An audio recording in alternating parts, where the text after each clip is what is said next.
like to introduce you now to Charles O. Kennedy. Hello, Chauncey. I wish I could see you in person. See, I died of disease in a town called Paducah, Kentucky, on August 16, 1864.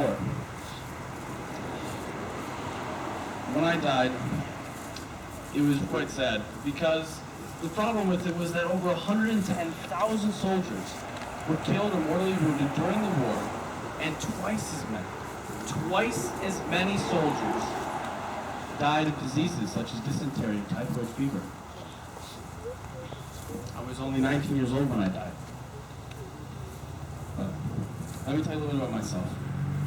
I was born in 1845 to my father, Harley Hendy, and to my mother, Lucina Kingsbury. Both my parents were born in New York, but met and married here in Illinois in 1845, or 1842, sorry. I had 9 brothers and sisters. Two of my uncles went to the California gold rush and searched for mounds of gold, but never returned.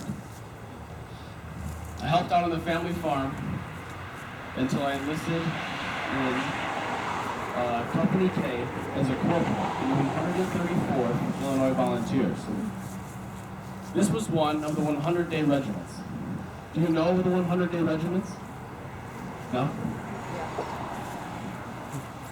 The 100-day regiments was something set up by the governments of Ohio, Indiana, Illinois, and Iowa in the early spring of 1864, because they believed that the war was going to be over very quickly.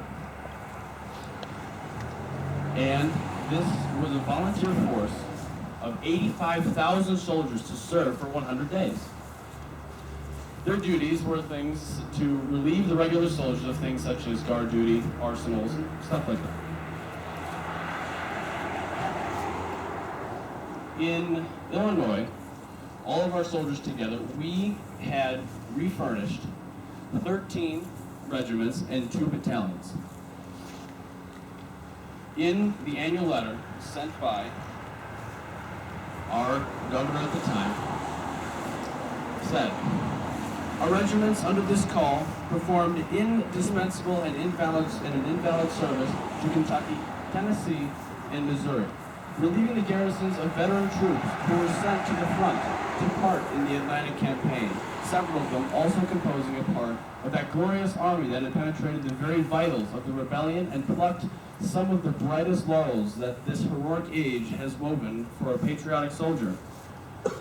5 out of the 100-day regiments, after their term of service had expired, voluntarily extended their engagements with the government and marched to the gallant and able Rosecrans, who, at the head of an inadequate and poorly appointed army, was contending against fearful odds for the preservation of St. Louis and the safety of Missouri.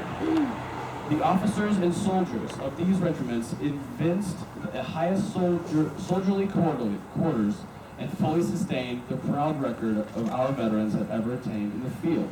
And the state and county, we owe them lasting gratitude. We have, in a great degree, to attribute our success in Virginia and Georgia to the timely organization and efficient services to the 100-day volunteers furnished by all of said states. The President has, by order, returned them to the thanks of the government and the nation for the service thus rendered, and accords the full measure of praise to them as our supporters and defenders in the rear, to which the regular reserve force of the large armies are always entitled. I never completed my 100 days. I am buried here next to my mother and father, and 2 of my grandparents. I'm glad that you have come here to remember me as well.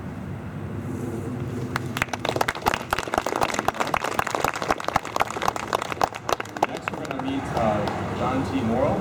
So if you turn around and walk to meet John, please watch your